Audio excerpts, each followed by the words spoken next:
Welcome to Starlight Zone. Listen to that nice, relaxing music. Let's just roll around at the speed of some holy crap bombs. Regardless, this stage is actually fast. Oh my goodness. It's actually built around Sonic's mobility and momentum. Only took us a few stages after Green Hill. Hitting these platforms from below makes it so they drop or lift depending. We have more Orbinauts here, but they're a lot more of a pain to deal with. There are a lot of differing routes in Starlight. Just, if you stay on the bottom, you're generally going to be in for a rough time. These fans are also irritating. They'll try to blow you back, blow you forward, blow you around. You know, fan stuff. Unless it's the fan from Oblivion, then we can all just not talk about that. But yeah, that was Act 1. That was super fast. As I said, Starlight Zone actually kind of follows the design mentality Green Hill did. Although Act 2 and Act 3 both have a lot more to them. And Act 1 is actually pretty dangerous. As I said, the bottom routes really... Ooh, you can get hit a lot.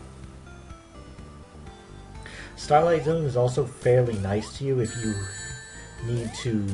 Well, I say that as you see a room of bombs. Those bombs explode, and there'll be two sparks that fly off from both of them. From one of them. Nah, my bad. But anyway, Starlight Zone? Fairly generous with the rings, despite the enemies being all over the place. Yeah, use your roll and ducking effectively under these Orbinauts. They're not going to give you a free shot. Although there is like a small part of their hitbox that you can hit safely. It's really hard to explain it though. So yeah, look at all these freaking rings. That's like 50 right there, just in case you're missing a Chaos Emerald, basically. That's how I've always seen it, or it's like a pity Chaos Emerald. This is the last stage you can get a Chaos Emerald on. Because if I recall correctly, Scrap Brain does not allow you to go to special stages at the end of them. Now Act 3. Act 3 is a fair bit longer. And it also has an annoying boss that's actually pretty easy, but I make look really hard for some reason. But yeah, going back to Spring Yard's mentality, you want to stay on the high ground as much as possible.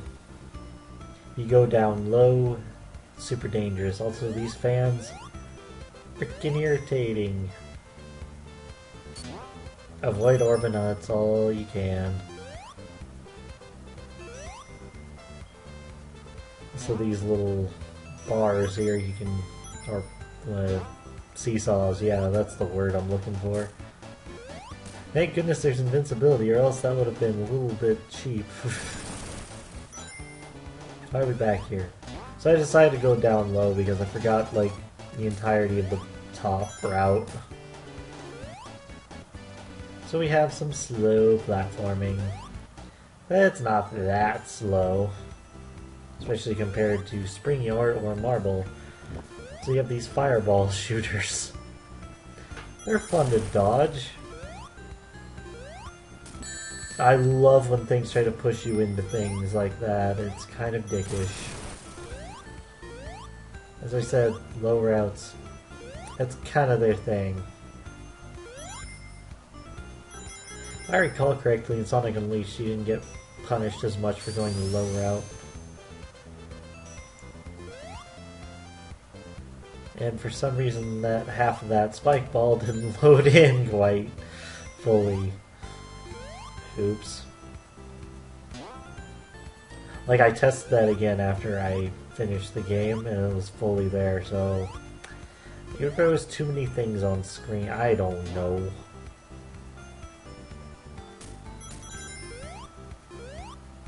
So many explosions.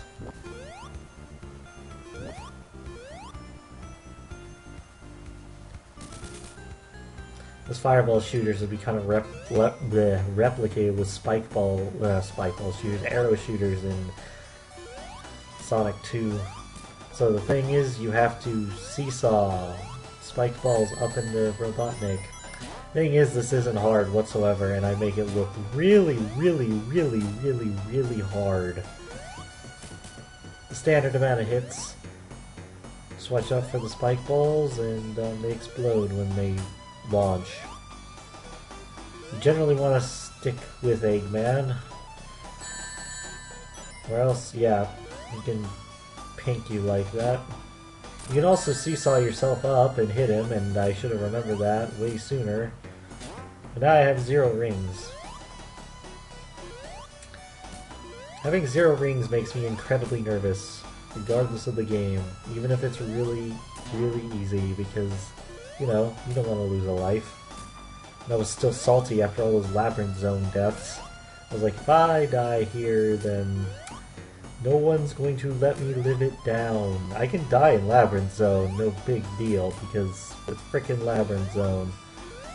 Yeah, this seesaw should have been done a long time ago. I think it's at 1 more hit and then we'll be good. Yep. Also, don't run into one that's about to explode because you'll still die. With that, that was Starlight Zone. Quick one, wasn't it? Well, join me again for Scrap Brain Zone, coming up to you soon. Till then.